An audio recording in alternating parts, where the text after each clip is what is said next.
Fala geral, tudo legal? Nem só de acertos vive a indústria dos games. Se hoje você tem empresas faturando milhões e milhões com a venda de jogos e consoles, isso é porque muita coisa foi aprendida com a experiência fracassada de outras empresas. Hoje vamos conhecer alguns dos piores, alguns dos mais podres consoles de videogame do mundo. Algo que poderíamos chamar de verdadeiros excrementos tecnológicos que pessoas desavisadas tiveram o azar de comprar. Eu sou um insano, se você é novo por aqui, já vai dando seu like e se inscrevendo no canal, porque tem muita coisa legal chegando. Então, segura a vinheta e vamos lá!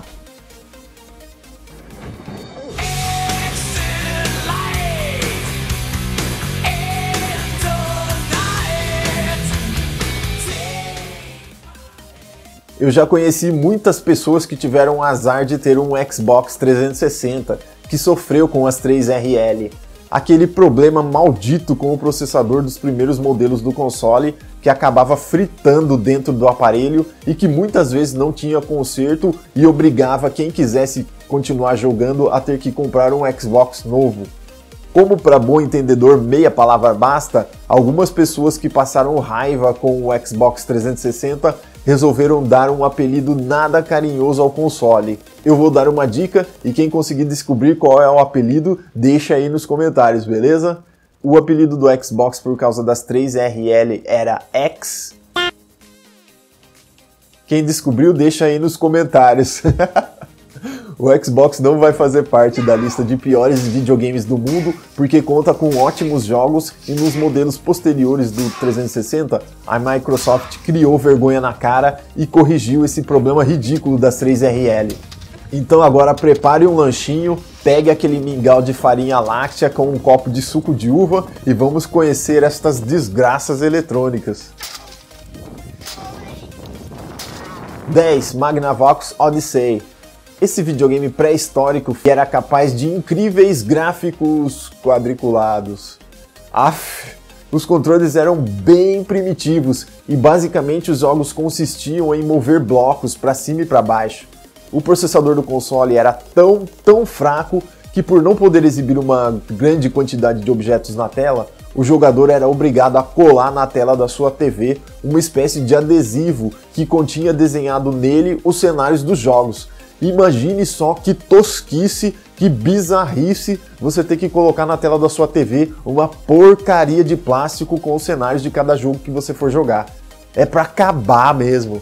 Além de precisar de muita imaginação para se divertir com um console desses, você ainda precisava jogar usando papel e caneta, porque nem a porcaria da pontuação dos jogos esse console era capaz de exibir. É demais da conta. 9. Gizmondo.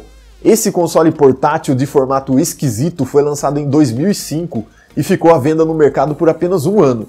Dentre os fatores que contribuíram para que esse console fosse um fracasso absoluto, podemos citar a ideia idiota que os fabricantes tiveram de vender o aparelho por um preço muito alto e também as propagandas que você era obrigado a assistir no console.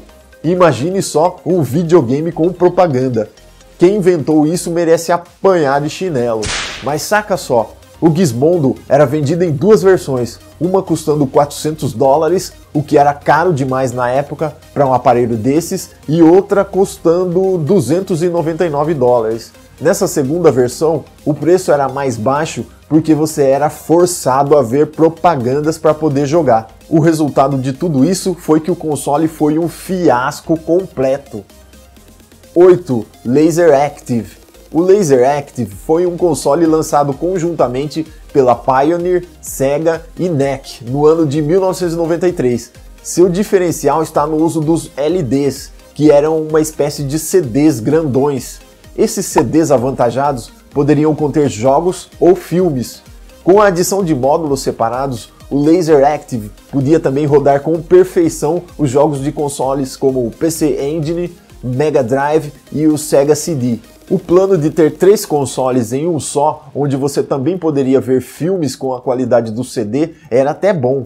O problema é que os fabricantes tiveram a ideia retardada de se colocar um preço exorbitante para o console E para se ter o aparelho completo, você tinha que desembolsar na nossa moeda a quantia aproximada de R$8.000. Isso mesmo, galera, toda essa grana para se ter o que outros aparelhos poderiam fazer por um preço bem menor. Para piorar ainda mais, havia pouquíssimos jogos exclusivos de qualidade e com todos esses pontos negativos, o Laser Active fracassou miseravelmente. 7. Pippen. A Apple se popularizou mundo afora por causa dos seus iPhones, iPads, iPods e outros Is da vida.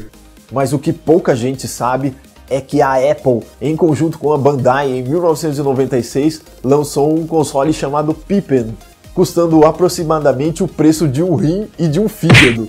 Você era obrigado na época a desembolsar a quantia maluca de aproximadamente R$3.000 para se ter um desses.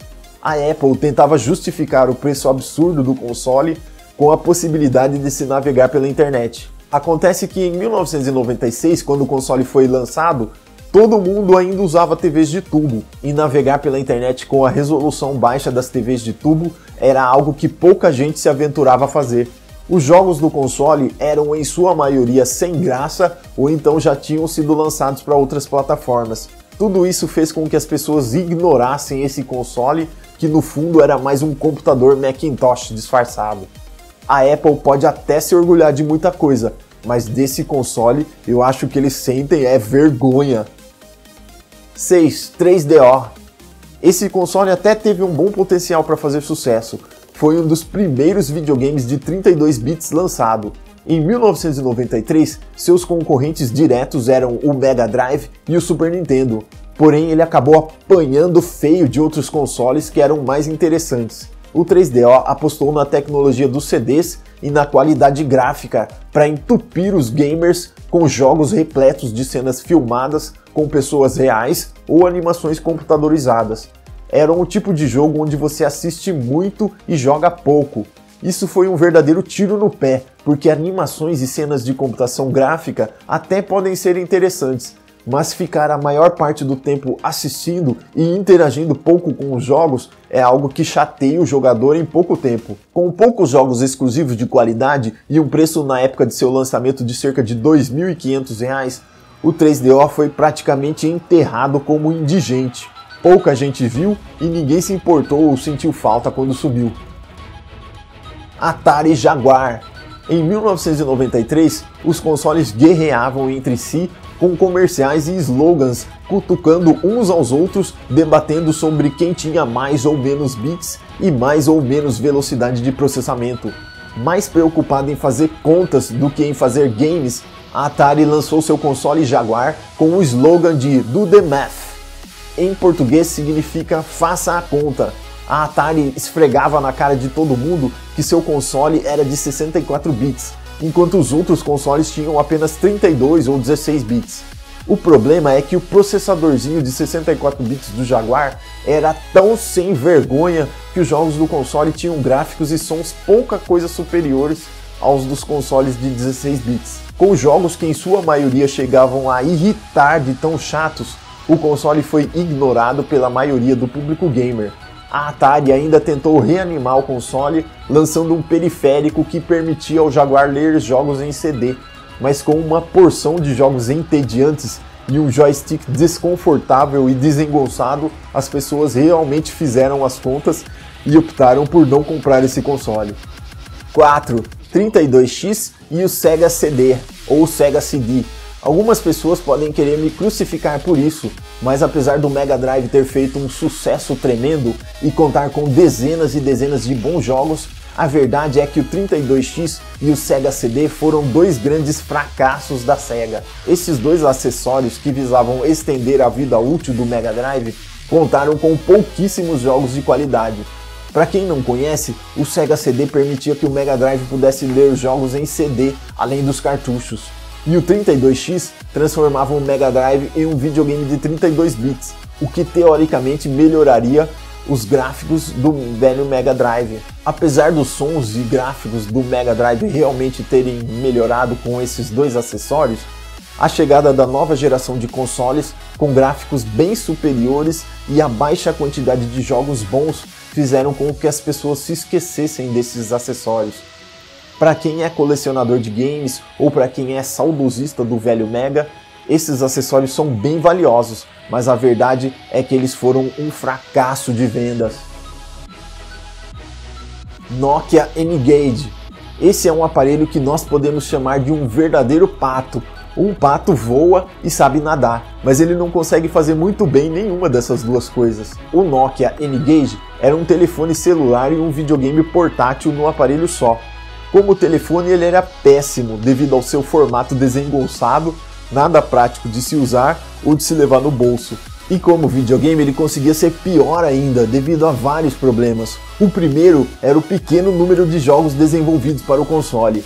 Para piorar ainda mais, a Nokia criou um sistema que não permitia que você reaproveitasse os jogos comprados em outros aparelhos. Ou seja, se você comprasse um jogo, ele tinha seu número de série atrelado ao aparelho. E se de repente você trocasse de celular, você era obrigado a comprar o jogo novamente.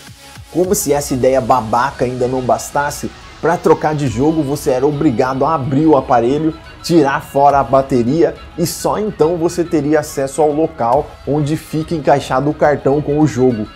Toda essa falta de praticidade, aliada ao baixo número de bons jogos, fizeram com que os gamers em geral mandassem esse aparelho da Nokia para PQP.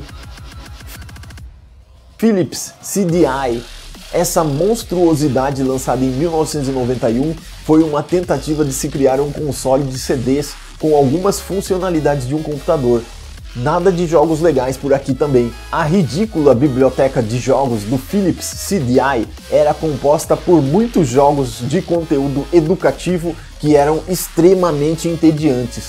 O curioso é que alguns personagens famosos da Nintendo, como Mario e Zelda, tiveram jogos lançados para esse console. A razão desses lançamentos foi que a Nintendo e a Philips estabeleceram um acordo para co-desenvolver um aparelho de CD-ROM para o Super Nintendo e a Philips era permitida pelo contrato a usar personagens da Nintendo. Essa parceria foi muito mal aproveitada pela Philips e os jogos Zelda e Mario do console eram tão ruins que se você jogasse por mais de 5 minutos, você correria o sério risco de vomitar em cima da sua TV.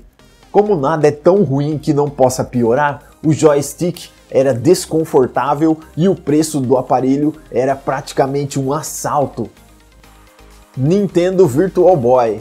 E o campeão aqui da nossa lista, em primeiro lugar, como o console mais podre de todos, temos aqui o Virtual Boy. Essa vergonha eletrônica, que é uma espécie de filho bastardo da Nintendo e carrega seu nome, foi lançada em 1995. A Nintendo, tentando dar um passo maior que a perna, acabou tropeçando e quebrando a cara quando tentou lançar um console que utilizaria a tecnologia de realidade virtual. Isso numa época em que tal tecnologia ainda não estava suficientemente desenvolvida para ser utilizada em um console de videogame de forma aceitável. O console era composto por duas telas, montadas na forma de um óculos, apoiadas sobre um tripé. A promessa era entregar ao jogador uma experiência 3D que seria extremamente divertida. Para diminuir o custo da fabricação do console, ele era capaz de exibir apenas duas cores, o vermelho e o preto. Isso resultava em jogos com um visual relativamente simples e pouco atrativo. Apesar de ser vendido como um portátil, como ele tinha um tripé, você deveria jogar apoiando o aparelho sobre uma mesa, porque ele era pesado e desengolçado demais para se segurar. O jogador deveria jogar com a cabeça um pouco inclinada e isso poderia lhe causar dores terríveis no pescoço com o tempo. Era capaz de você se tornar um corcunda se jogasse muito o Virtual Boy.